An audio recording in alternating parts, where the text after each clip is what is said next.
창세기 26장 12절에서 22절 말씀을 우리가 한 목소리로 같이 읽겠습니다. 같이 읽습니다. 이삭이 그 땅에서 농사하여 그 해에 100배나 얻었고 여호와께서 복을 주심으로 그 사람이 창대하고 왕성하여 마침내 거부가 되어 양과 소가 떼를 이루고 종이 심이 많으므로 블레셋 사람이 그를 시기하여 그 아버지 아브라함 때에 그 아버지의 종들이 판 모든 우물을 막고 흙으로 메웠더라. 아비멜렉이 이삭에게 이르되 내가 우리보다 크게 강성한즉 우리를 떠나라.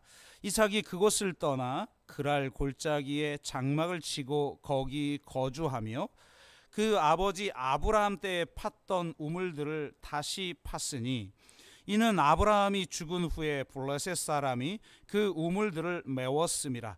이삭이 그 우물들의 이름을 그의 아버지가 부르던 이름으로 불렀더라.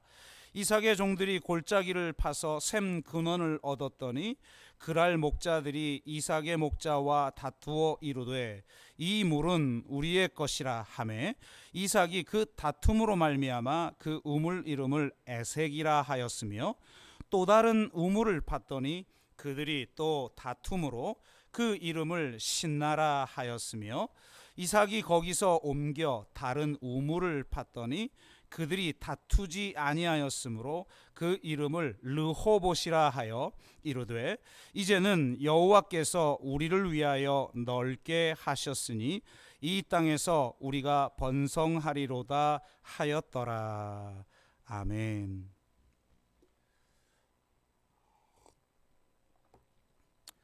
네, 새해 첫 주인데요.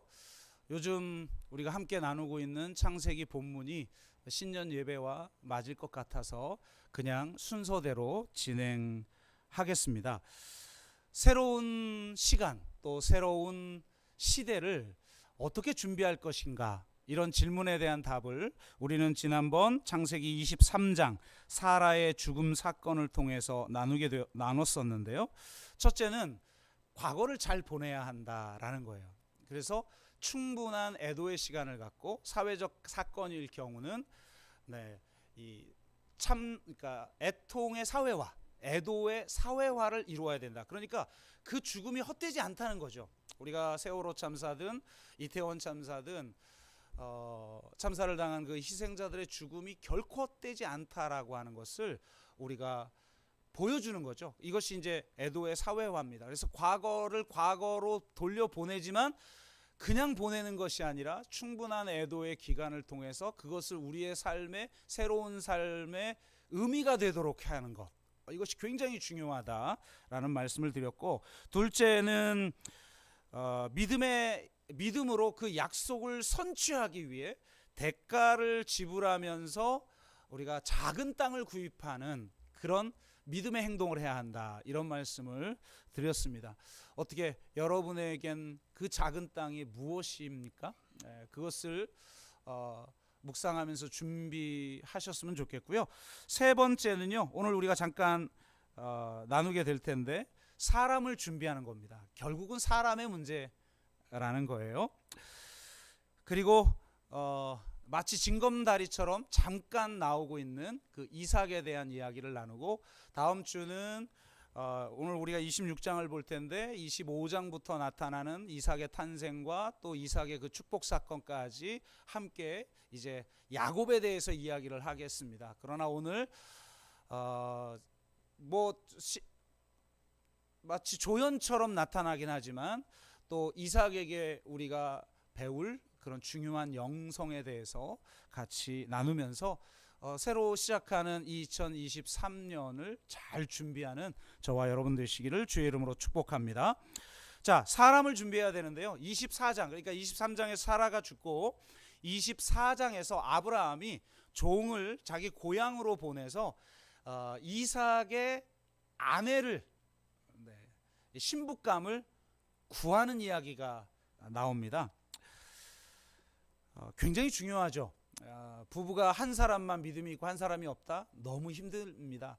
그래서 이 하나님의 그 약속을 이어갈 하나님의 백성의 이 공동체를 이끌 여주인이죠. 네. 그 주인공을 이 신부감을 뽑는 그런 이야기가 나와요. 아브라함이 그 종을 보내면서 이렇게 말해요. 24장 3절 4절.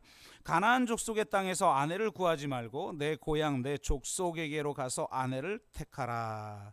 이렇게 말합니다. 하나님이 약속의 땅을 주실 때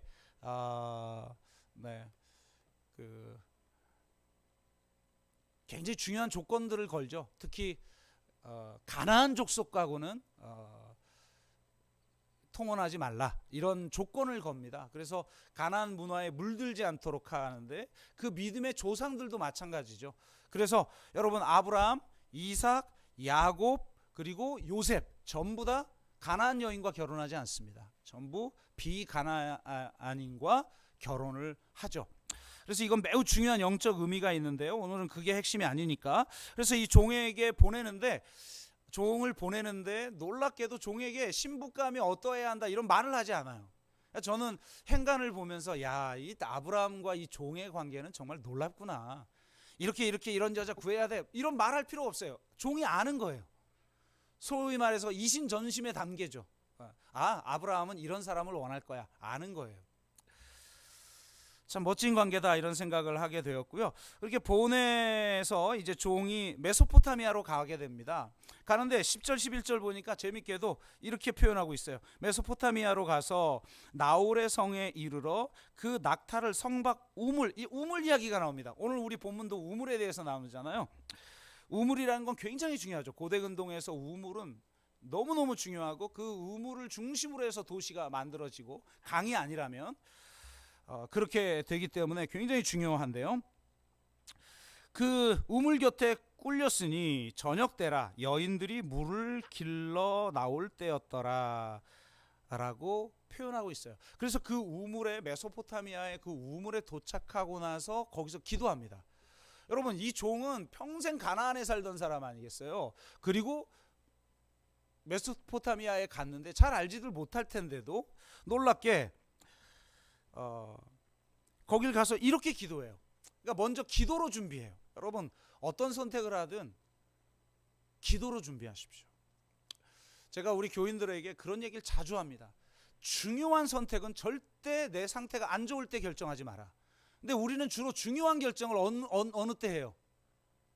안 좋을 때 하죠. 홧김에 열받은 김에, 혹은 안 좋으니까 그냥 그 부정적인 이미지에 사로잡혀 중요한 결정을 딱 해버려요. 여러분, 중요한 결정은 좋은 상태에서 해야 돼요. 그래서 부정적일 때 하면 안 되고, 두 번째, 기도하고 해야 돼요. 하나님의 음성을 듣고 해야 돼요. 최소한 직접적 음성은 못 듣더라도 하나님의 뜻이 이런 것 같다라고 하는 그 감정도는 있어야 돼요. 안 그러면 자꾸 인간은 기본적으로 우리의 자아의 구조 자체가 부정적이기 때문에 부정적 선택을 할 수밖에 없다, 그런 거죠. 이 종은 도착하자마자 기도해요. 그런데 그 기도를 아주 구체적으로 합니다. 굉장히 놀라워요. 이렇게 우리 주인 아브라함의 하나님 여호와여, 원하건대 오늘 나에게 순조롭게 만나게 하사 내 주인 아브라함에게 은혜를 베푸시옵소서라고 하면서 이렇게 구체적으로 기도를 하는데요. 기도는 구체적이어야 돼요. 왜 우리가 응답을 못 받냐면 막연하게 하는 거예요. 만약에 우리처럼 기도하면 종이 어떻게 기도하겠어요? 하나님, 우리 주인 종의 아들 이삭의 신부감을 주시옵소서, 이렇게 기도하고 그냥 끝나는 거예요. 이건 기도를 잘 못하는 사람들의 기도예요. 프레이어, 기도의 핵심 요소는 픽처예요. 그림이 그려져야 돼요. 그림이. 그런 종이 어떻게 기도하느냐? 14절. 한 소녀에게 이르기를 청하건대 너는 물동이를 기울여 나로 마시게 하라 하리니 그의 대답이 마시라, 내가 당신의 낙타에게로 마시게 하리라 하면 그는 주께서 주의 종 이삭을 위하여 정하신 자라, 이로 말미암아 주께서 내 주인에게 은혜 베푸심을 내가 알겠나이다. 와, 이건 자세에도 보통 자세한 게 아니라, 내가 여기서 어느 여인이 올 줄 알고 누구든 와가지고 내가 물을 달라고 그러는데 물만 주면 그거는 이제 신부감이 아니고, 당신이 예비한 사람은 분명히 나에게 물을 줄 뿐만 아니라 나와 함께 온 낙타에게도 물을 줄 것입니다. 이게 무슨 말이에요? 구하는 것 이상의 긍휼을 베풀 수 있는 성품을 가진 사람. 정말 중요한 건 성품이에요. 실력은 있는데 성질 더러워서 교회를 어지럽히는 분들 있잖아요. 회사도 마찬가지고. 진짜 중요한 게 성품이에요. 성품. 두 번째는 이 우물이 굉장히 중요해요. 우물은 그 당시 고대 근동에서 이 마을 공동체의 핵심이었단 말이에요. 그래서 이 우물에서 이렇게 베풀 줄 아는 사람이다라고 하는 것은 그 마을 공동체 전체의 그 뭐라고 그럴까요? 명예를 소중히 여겨서 나그네를 영접하는 거죠. 환대하는 거죠. 그러니까 참 마을 공동체 전체의 생명력을 드러내는 그런 태도를 본 거죠. 이 공동체적 사람인가. 저는 좀 현대 사회를 이렇게 보면서 완전히 다 이제 그 개체화되잖아요. 다 개체화돼. 개인이 중요하고 개인의 기쁨이 중요하고 개인의 만족이 중요한 시대가 돼버렸어요. 전체 시대가 이렇게 가고 있는 것 같아요. 그런데 여러분, 해 아래 새 것 없는 거예요.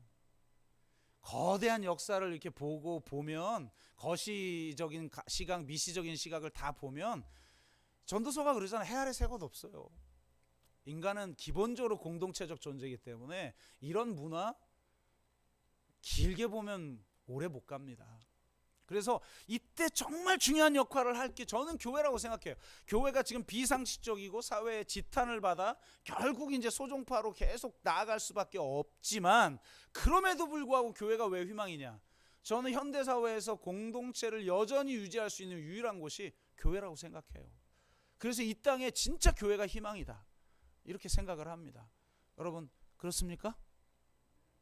네, 할렐루야. 그러니까 요즘 좀 자부심을 가지세요. 하도 그냥 기독교가 욕을 먹으니까 그냥 뭐 교회 다닌다는 말도 못하고. 여러분 교회 다니는지도 주위 사람들 모르죠? 좀 알게 하세요. 이제 좀 당당하세요. 당당하세요. 그리고 세 번째는 리브가는 믿음의 사람이에요. 신학자들이 리브가를 여자 아브라함이다. 본토 친척 아비집을 떠나잖아요. 여러분 아브라함은 가족과 함께 떠났어요. 리브가는 혼자 떠납니다. 아니 세상에 상대가 누군지 알고 사기꾼인지 아닌지 어떻게 알고 그 인생의 스토리를 듣고 약속의 백성, 하나님 나라 그 백성의 여주인이 된다는 거예요.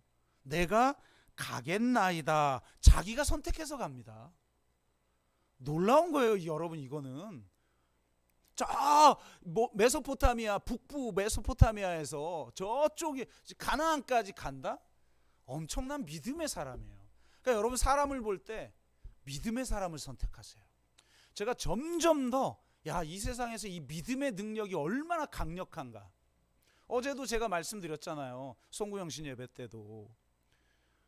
치유의 과정 중에 1번이 신념인데, 아니 신념을 자기 스스로 가져?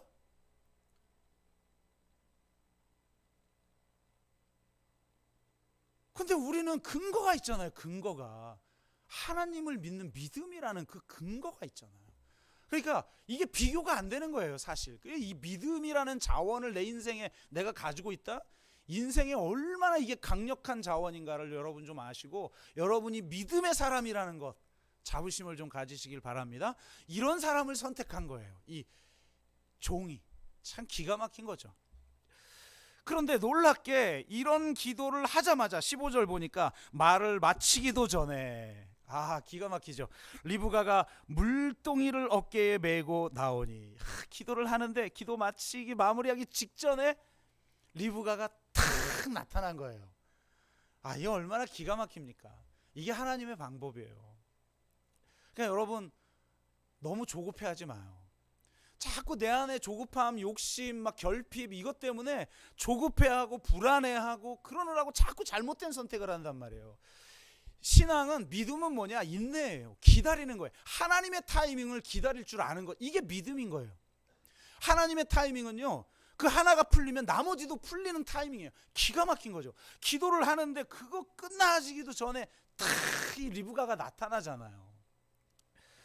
그러니 어줍지 않게 그냥 조금이라도 취하려고, 그래도 지금이라도 이걸 내가 취하지 않으면, 내가 선택하지 않으면 내가 놓치고 잃게 되지, 이건 기독교인의 자세가 아니에요. 내가 그걸 선택했을 때 이 소위 말해서 아다리가 맞아 들어가고, 내가 생각했던 그 하나의 목적만이 아닌 내가 예상치도 못한 다른 것까지 쫙 풀리는 어떤 궤가 있단 말이에요. 궤가. 그게 하나님의 타이밍이라는 거예요. 그러니까 조급해하지 마시고 하나님을 온전히 의지하세요. 이게 가장 강력한 능력이라니까요. 의지하시면서 기다릴 때 하나님이 친히 일하시는 것을 보게 될 줄로 믿습니다. 그래서 놀랍게 어느 정도냐, 자, 나중에 종이 그의 부모인 라반과 부두엘에게 사정을 말합니다. 그랬더니 49절 이렇게 말해요. 이제 당신들이 인자함과 진실함으로 내 주인을 대접하려거든 내게 알게 해 주시고. 그러니까 그렇게 기도하자마자 리브가가 왔고, 리브가가 실제로 이렇게 하거든요. 그 얘기를 다시 또 반복을 다 합니다. 얼마나 중요한 내용이면 똑같이 스토리가 한 번 더 나와요. 그리고 나서 인자함과 진실함으로 내 주인을 대접하려거든 내게 알게 해주시고, 그렇지 아니할지라도 내게 알게 해주셔서 내가 우로든지 좌로든지 행하게 하소서. 그러니까 당신이 허락 안 하면 뭐 어쩔 수 없죠. 이게 아닌가 보다 그러고 할 테니까 선택해 주세요. 그랬더니 라반이 뭐라고 대답하냐. 50절. 여러분, 라반이 누구예요? 좀 있으면 우리 야곱에 대해서 나누겠지만 야곱보다 더 강적 사기꾼이거든요. 그 사기꾼이 뭐라고 대답하는지 들어보세요. 이 일이 여호와께로 말미암았으니 우리는 가부를 말할 수. 이럴 사람이 아니에요, 여러분. 라반은 이 기회는 찬스다 그러고 어떻게든 뜯어먹으려고 그러는 건지. 근데도 이 이야기를 듣고 이 사기꾼도 야, 내가 뭐 가부를 지금 말할 수 있는 게 아니네요. 이게 하나님이 일하시는 방법이에요. 사기꾼마저도 내가 가부를 말할 수 없습니다라고 하는 하나님의 타이밍으로 하나님이 일하시니까 조급해하지 말고 기도하면서 그분을 신뢰하고 매일 한 걸음 나에게 주어진 일을 최선을 다해 나가면 정말 어떻게 이렇게 일이 풀리지? 라고 하는 방식으로 일이 풀릴 줄로 믿습니다. 그런 역사가 정말 올 한 해 여러분 가운데 있기를 주의 이름으로 축복합니다. 그래서 이 우물가에서 놀라운 일이 일어나는데 다시 우물의 이야기가 나옵니다. 시간상 제가 이 이삭의 특징에 대한 자세한 이야기는 좀 생략하고 넘어가겠습니다. 오늘 본문과 관련돼서만 이야기하자면 하나님 나라는 여러 가지 이렇게 영적인 특성이 있어요. 예를 들면 성자적 영성과 혁명가적 영성은 완전히 극입니다. 여러분, 성자와 혁명가 만나봐요. 이게 하나가 됩니까? 안 되죠. 근데 기독교 영성은 성자적 영성과 혁명가적 영성을 같이 붙드는 거예요. 마찬가지로 하나님 나라 영성은 이 능동성과 수동성이 동시에 존재해요. 그런데 재밌게도 야곱은 능동성의 대명사고 이삭은 수동성의 대명사예요. 어느 정도 수동적이냐? 아버지가 자기를 죽이려고 그러는데도 순종해요. 이거 엄청난 사람이죠, 이삭이. 근데 여기서도 마찬가지예요. 야곱의 수동성이 어떻게 드러나는지, 그 수동성이 드러나는 그런 모습을 통해서 우리에게 새해를 시작하는 우리에게 어떤 도전을 주는지 좀 나누겠는데요. 오늘 우리 본문 이제 들어가 봅시다. 12절, 이삭이 그 땅에서, 우리 한국 기독교인이 제일 좋아하는 성경 구절이 나왔습니다. 이삭이 그 땅에서 농사하여 그 해에 100배나 얻었고 여호와께서 복을 주심으로 그 사람이 창대하여. 그래서 우리 전통적인 교회 이름 보면 창대교회, 왕성교회, 이거 다 여기서 나온 거예요. 왕성하여 마침내 거부가 되어. 이전 번역은 마침내 갑부가 되어. 우리 갑부 되고 싶잖아요, 다. 근데 안타까운 건 이건 구약 영성이고 신약은 전혀 이런 영성이 아니라는 것. 이거 좀 알려드리겠습니다. 그래서 사람들이, 돈 좋아하는 사람들은 난 구약을 좋아해요. 신약 안 좋아합니다. 읽어도 구약을 읽고. 왜냐하면 구약은 이 부가 하나님의 축복의 상징으로 묘사가 되고 있거든요, 초반부에. 근데 후반부로 갈수록 그게 퇴색되더니 신약은 아예 정반대 이야기를 해버리니까 어쩔 수 없어요. 근데 어쨌든 한국인들이 매우 좋아하는 건데 너무 이렇게 부자가 되니까 이게 역효과가 났어요. 그래서 블레셋 사람이 그를 시기하여서 그 아버지 아브라함 때에 그 아버지의 종들이 판 모든 우물을 막아버리고, 그리고 아비멜렉이 함께 거하기 너무 힘드니까 떠나라, 떠나게 돼요. 그러니까 항상 빛과 그림자는 같이 오는 거죠. 그리고 나서 자, 이제부터 메시지인데요. 자, 오늘 2023년을 새로 시작하는 우리에게 주는 도전 첫 번째 메시지, 본질을 붙들어라 라는 거예요.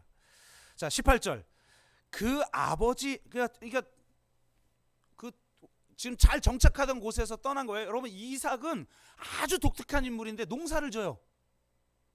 다 유목민이잖아요. 그 집안 전체가 농사를 져서 갑부가 된 거예요. 근데 농사를 못 짓게 됐어요. 떠난 거예요. 다시 유목민이 되어서 18절, 그 아버지 아브라함 때에 팠던 우물들을 다시 팠으니. 그래서 이게 무슨 메시지냐, 저는 우리 교회는 개척할 때부터도 10년 후 한국교회가 나갈 방향, 무슨 이런 교회가 다 있어요. 10년 후를 보고 시작한 거예요. 근데 지금 웬만한 교회는 다 선교적 교회 이야기하고 있죠. 그럼 이제 다 선교적 교회 한다 이럴 거란 말이에요.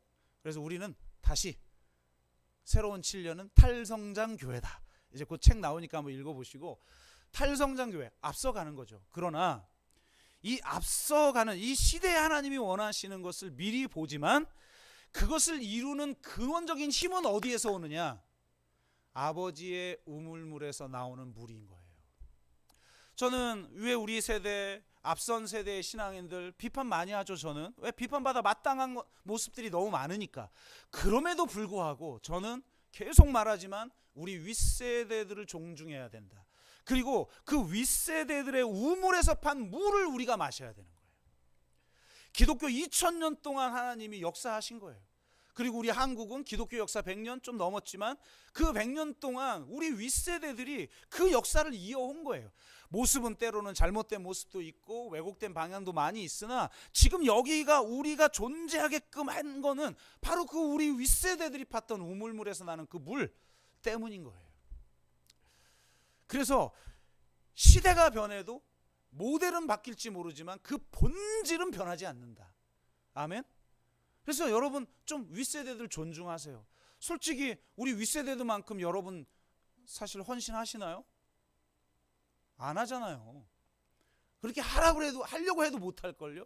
제가 어제 그 윷놀이 하느라고 잠시 식사하면서 대화 나눈 분이 이전 교회에서 일주일에 18번을 예배를 드렸대요. 내가 아무리 계산해보니까 우리도 개척할 때 다 있었으니까 새벽 예배, 저녁 예배, 그 다음에 수요예배도 오전 저녁까지 나중엔 다 해달라고 그래서 하고, 뭐 아무리 세봐도 그게 안 되는데 어떻게 해요? 그랬더니 거기는 매일 저녁 예배를 드렸대. 와, 매일, 수요일이고 아니고. 그래 18번을 드렸는데 우리 교회는 나 자유 얻었네, 너 자유 얻었네. 너무 자유롭잖아요.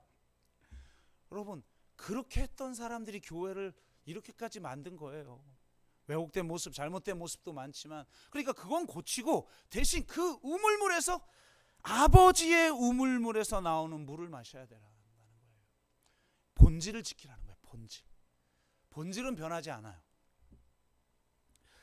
제가 이번에 어제 예배 때, 송구영신 예배 때 말씀드렸지만 이미 읽은 책이지만 교회를 어떻게 할까 이게 기도하면서 자료로 삼으려고 트렌드 코리아 2022 그리고 트렌드 코리아 2023 그리고 이제 한국 교회 트렌드 2023 이 책을 들고 들어갔다 그랬잖아요. 그래서 이렇게 좀 한번 쫙, 저는 또 중요한 건 별표를 막 쳐놓으니까 별표만 보면 돼요. 그냥 이렇게 탁 이제 보는데 2002에 이런 글이 하나 있어요. 변하지 않는 본래의 가치를 추구하라. 이렇게 돼 있는데, 아마존 최고 경영자 제프 베이조스, 저는 별로 좋아하는 인물은 아닌데 한 분야에서 어쨌든 성공한 사람에겐 배울 게 있는 거예요. 나와 다르고 다른 가치를 추구하고 내가 좋아하는 모델은 아니어도 배울 건 배우셔야 되는 거예요.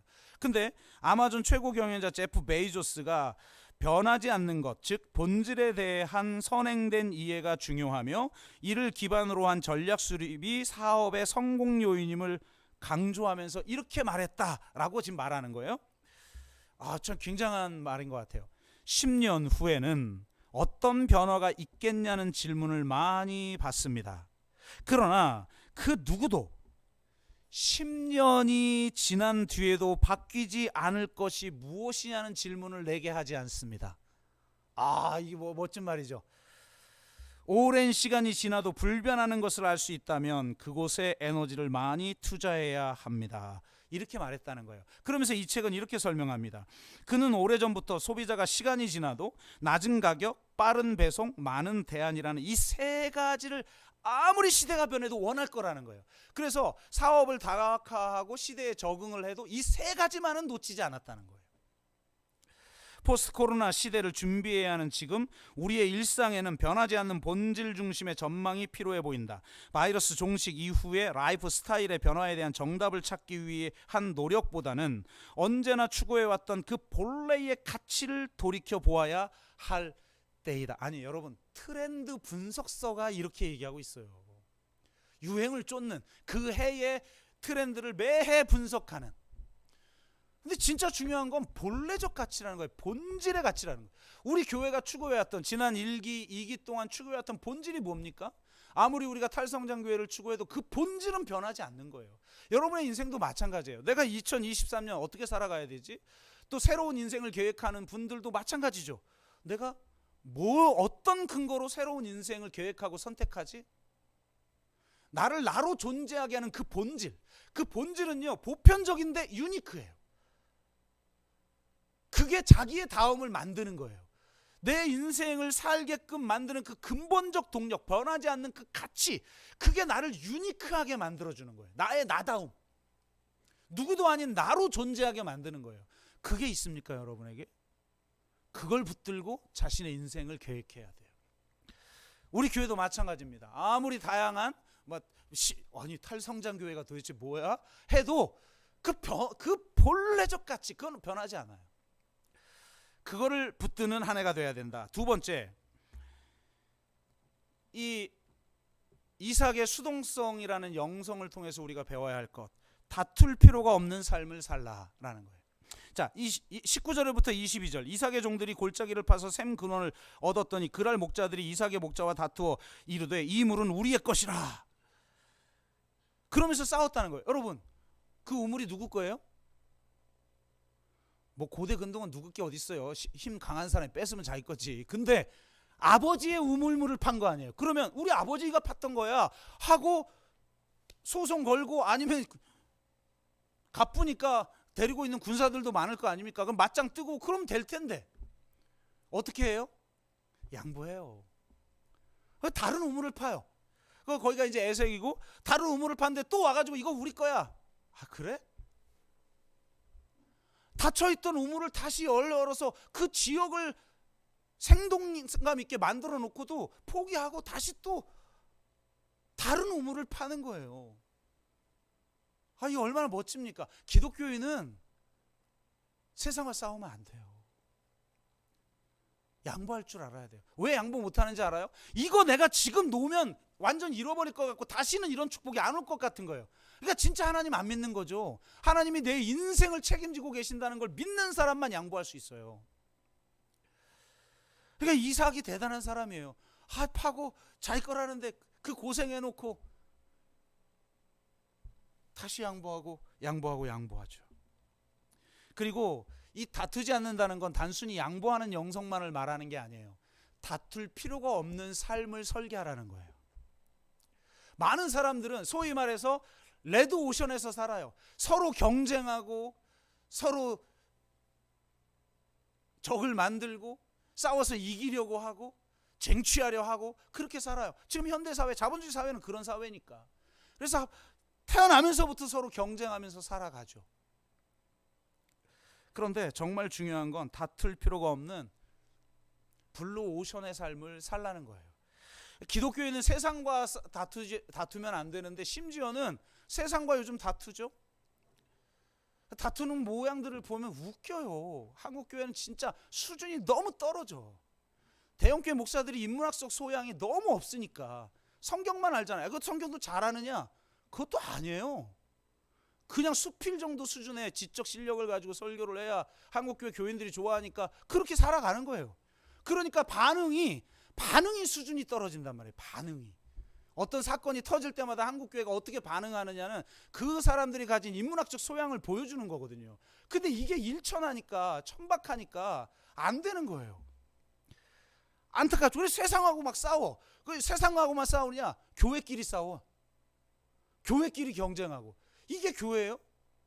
모든 교회가 공교회인데, 유니버셜 처치, 카톨릭 처치, 공교회인데 우리가 매주마다 고백하잖아요. 뭐라고 해야 돼? 공교회와 성도가 서로 교통하는 것과 매주 고백하잖아요. 그런데 그런 교회끼리 싸워. 제가 여러분 말을 했었을 것도 같은데요.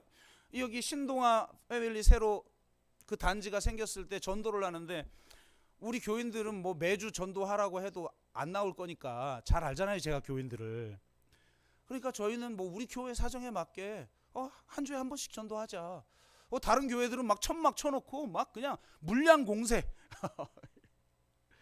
근데 저희는 그냥 한 주에 한 번씩만 그냥 전도하러 갑시다. 네.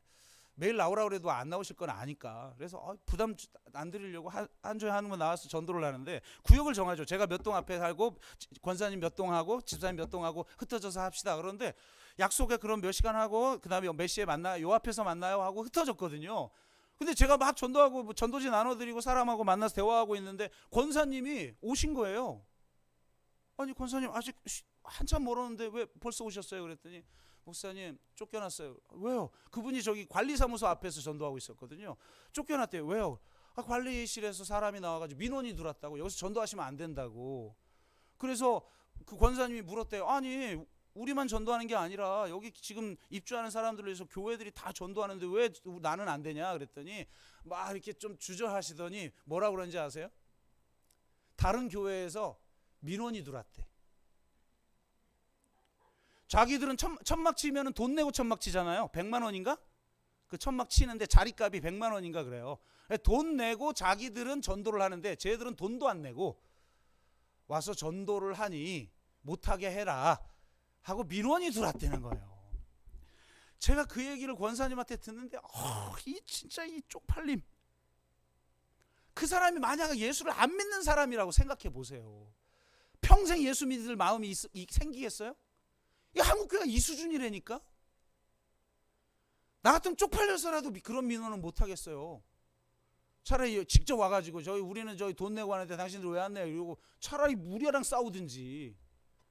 세상에 그게 무슨 꼴이에요 그게. 그래서 권사님 갑시다. 그러고 왔어요 그냥. 그 교회 잘 되고 있을 거예요. 또 그렇게 무지막지하게 전도해야 또 사람이 또 가는 교회나 그렇게 하는 교회나.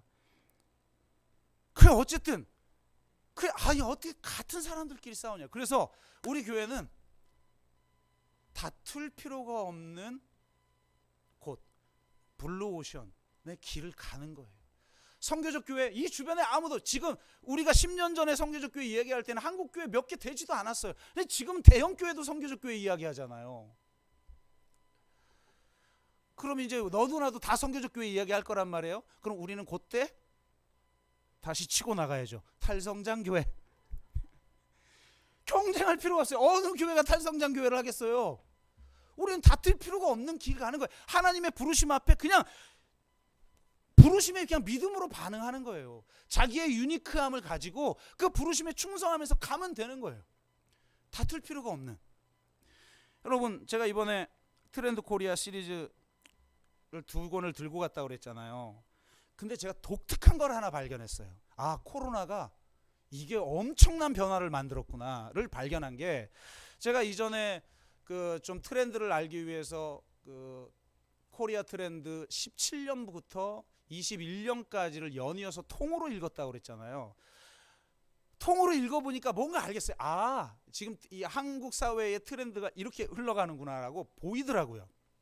근데 2022년하고 트렌드 코리아 2023년 거에 독특한 트렌드가 하나씩 들어가 있어요.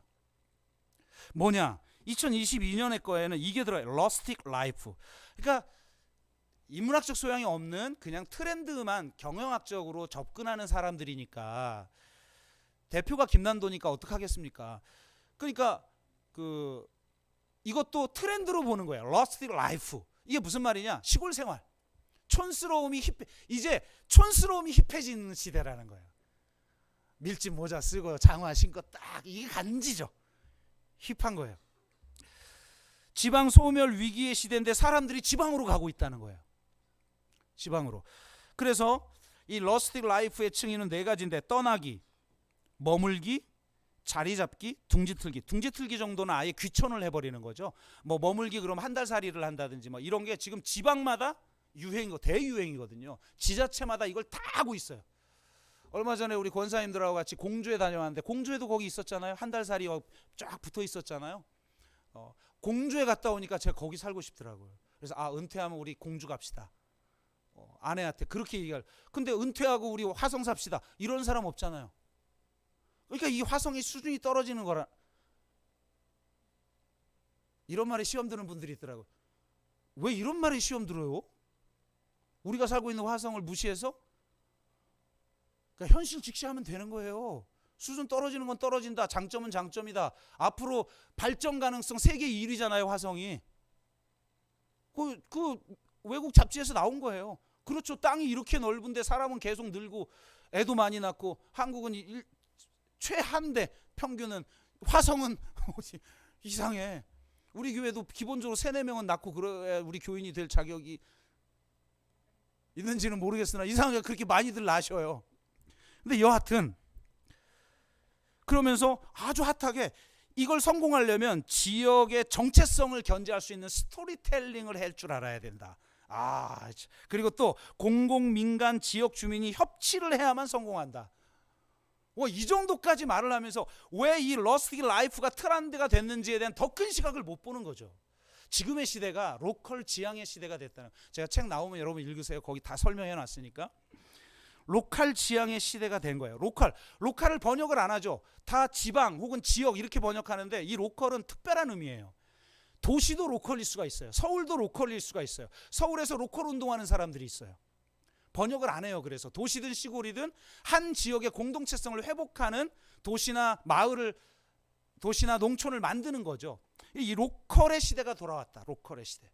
이거는 거대한 문명의 전환의 하나의 굉장히 중요한 포인트예요. 포인트. 그러니까 이걸 볼 줄 알아야 돼요. 그래서 탈성장 교회의 모델을 거기서 온 건데 세상에 이거 이전에는 없던 거거든요. 이 정도의 말 무슨 아까 뭐라 그랬지? 공공 민간 주민이 협치 이런 게 트렌드에서에 왜 나옵니까? 이건 시민운동의 담론에서나 나오는 이야기지. 그런데 트렌드 이야기하는 상업적인 이야기를 하는 사람에게도 이런 이야기가 나오는 시대가 돼버렸다는 거예요. 2023년도에는 뭐가 나왔냐? 공간력.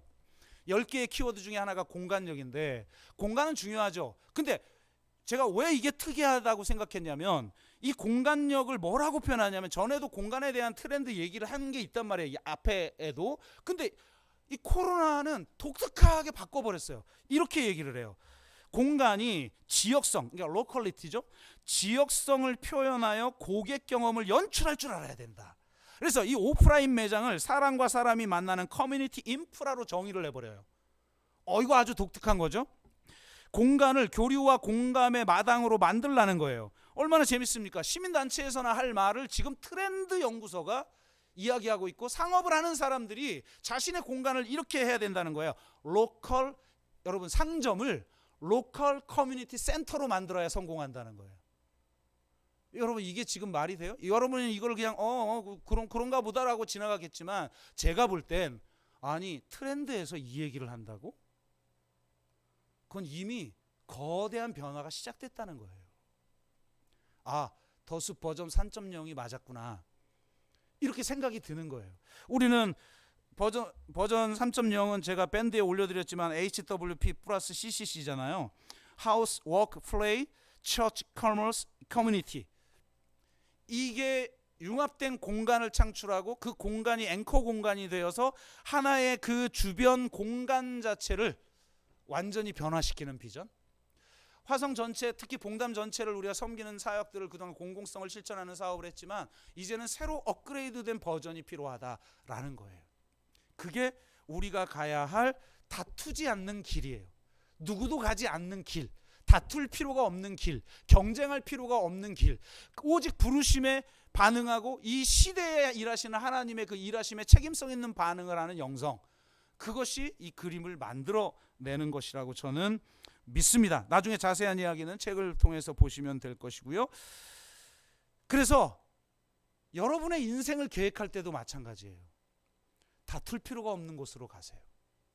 다툴 필요가 없는 길을 만들어내세요. 그게 나의 나다움을 만들어내는 최상의 길이에요. 그리고 세 번째, 마지막 결론을 대신하여서 메시지를 전하자면 22절 말씀인데요. 지경을 넓히는 삶을 살게 된다는 거예요. 이삭이 거기서 옮겨 다른 우물을 팠더니 그들이 거기서는 안 다툰 거예요. 그들이 다투지 아니하였으므로 그 이름을 르호봇이라 하였다. 이 르호봇은 하나님이 지경을 넓혔다는 거예요. 넓은, 문자적 의미는 넓은 곳, 너무 넓어서 내 것이라고 주장할 필요가 없는 곳. 하나님이 역사하는 방법은 르호봇이라는 거예요. 다툴 필요가 없는 영역을 넓혀주시는 거예요. 저는 야베스의 기도 한국교회가 굉장히 좋아하는데요. 이게 이제 아까 말했던 마침내 창성하고 왕성하여져서 마침내 갑부가 되었다 구절을 좋아하듯이 야베스의 기도를 그런 마인드에서 좋아하지만 저는 그렇지 않다고 생각해요. 야베스의 이름 자체가 사실은 존귀한 이름이 아니에요. 부모를 괴롭힌 놈 이런 뜻이거든요. 그런 사람을 하나님이 존귀하게 하셨어요.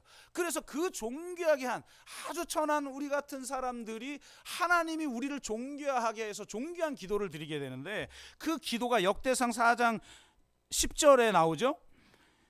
주께서 내게 복을 주시리. 여기서 복이라는 게 갑부되게 해주세요 이런 복이 아니잖아요. 하나님의 샬롬, 하나님의 통치가 이루어지는, 하나님의 나라가 이 땅 가운데 이루어지게끔 하는데 내가 쓰임 받으면 그게 복인 거예요. 소유가 중요한 게 아니에요. 나에게 그게 흘러가는 게 중요한 거예요. 그래서 복을 더하셔 나의 지경을 넓히시고 주의 손으로 나를 도우사 나로 환난을 벗어나 내게 근심이 없게 하옵소서. 저는 멋진 기도라고 생각해요. 하나님이 르호봇의 역사를 주셔서 지경을 넓히시면 사람의 지경, 관계의 지경, 재정의 지경, 이 삶의 질의 지경, 비전의 지경, 이 지경을 넓히셔서 그 지경에 넓히신 곳에서 내가 살아갈 때 다툴 필요가 없음이 있는 그런 축복을 여러분 누리시기를 주의 이름으로 축복합니다. 저는 올 2023년 하나님이 이 말씀을 주신 걸 보니까 우리 교인들 중에 많은 사람들에게 이런 지경을 넓혀주시는 역사를 주시게 될 줄로 믿습니다. 그런 역사가 여러분에게 있고 우리 교회도 그런 역사를 주실 수 있도록 정말 잘 준비해서 2014년 제 3기에는 참 놀라운 어떤 변화를 만들어내는 저와 여러분 되시기를 주의 이름으로 축복합니다. 아멘. 우리가 같이 한번 찬양